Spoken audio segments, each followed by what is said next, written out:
Olá, meu nome é Romonique Oliveira, sou teólogo, escritor e professor de teologia. E nessa aula, quero te ensinar sobre os relatos da criação, rejeitando a teoria da reconstrução da Terra. A Bíblia diz que no princípio, Deus criou os céus e a terra, Gênesis 1:1. Alguns ensinadores consideram o relato da criação como um processo de reconstrução, afirmando que Gênesis 1:2 e Gênesis 2:4 representam citações sobre diferentes criações. Essa teoria da reconstrução defende que Deus não criaria uma terra sem forma e vazia, sugerindo que essa condição foi resultado da queda de Satanás. No entanto, a Bíblia em nenhum momento faz menção de uma reconstrução da terra, onde ela teria sido criada perfeita e depois danificada. Moisés simplesmente relata a criação no primeiro verso, Gênesis 1:1, e depois define o estado inicial, sendo sem forma e vazia, Gênesis 1:2. E no capítulo 2 de Gênesis, ele apenas dá maiores detalhes sobre essa mesma terra, citada em Gênesis 1:1 e em Gênesis 1:2. Sendo assim, tenham cuidado com as diversas teorias que ensinam por aí. A palavra de Deus é a única fonte confiável para se aprender sobre a origem de tudo. O ser de Deus. Deus é o ser principal no relato da criação. Tudo o que existe veio dele. Este relato expõe a transcendência de Deus. Ele tem todo o poder e está acima de tudo. A criação apresenta um Deus imanente, um ser supremo que se relaciona com a criação. A palavra Elohim expressa o poder majestático de Deus. Deus é o ser que controla o caos e não elimina. Ao ter uma vida entregue ao controle salvífico de Deus, o salvo não estará isento das dificuldades.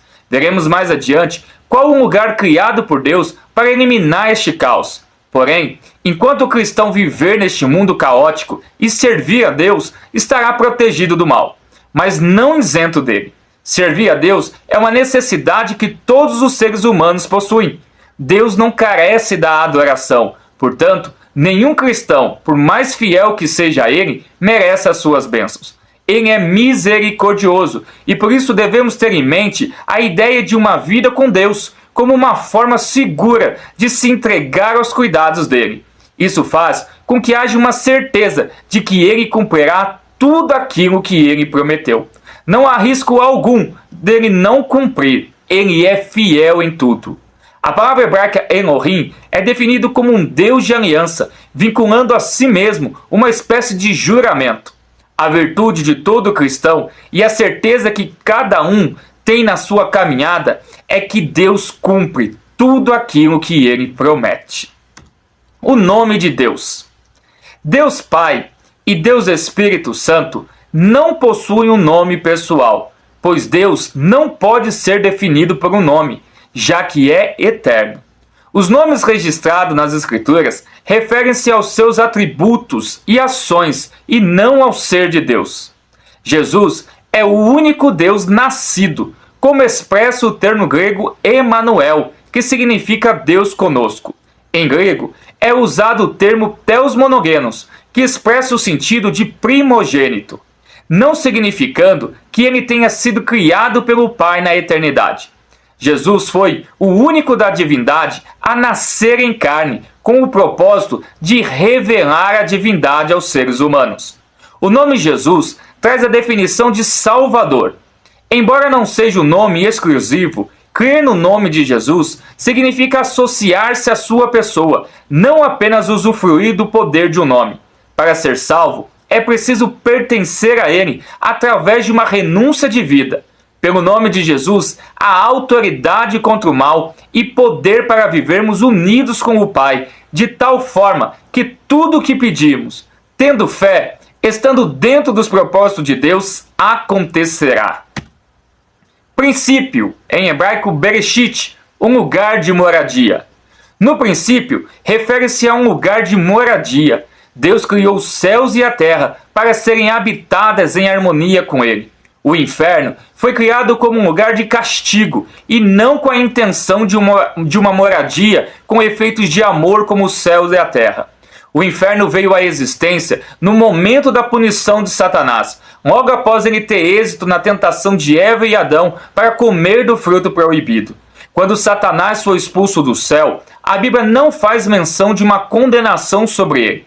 Essa ação é vista apenas após a tentação feita a Adão, que resultou na queda da humanidade.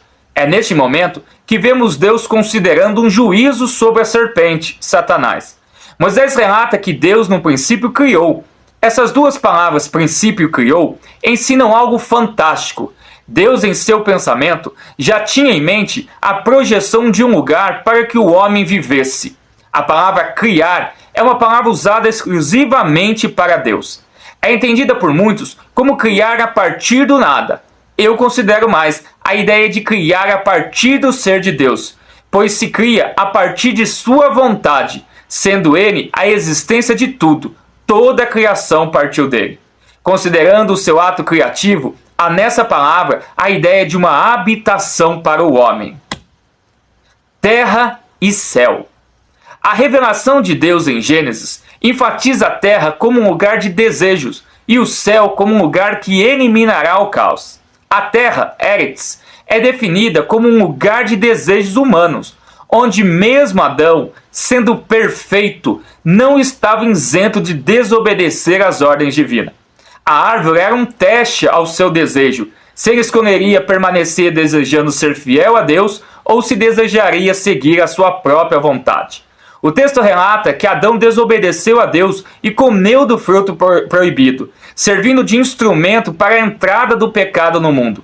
Sendo assim, após a queda de Adão, enquanto estivermos neste mundo terreno, por mais que sejamos corretos, honestos, bondosos, não atingiremos a perfeição, pois precisamos do céu. O céu, Shammai, é um lugar que elimina o caos. É o paraíso onde não haverá pecado, tentação ou males que assolam a humanidade. O céu representa a presença gloriosa de Deus sem a existência do mal. Neste lugar de plena comunhão com Deus, não será preciso escolher entre o bem e o mal para haver adoração, pois todas as vidas irão expressar o verdadeiro louvor ao único e verdadeiro Deus. Espero que você tenha gostado dessa aula inicial e na próxima aula vou te ensinar sobre o estado inicial da Terra. Espero por você!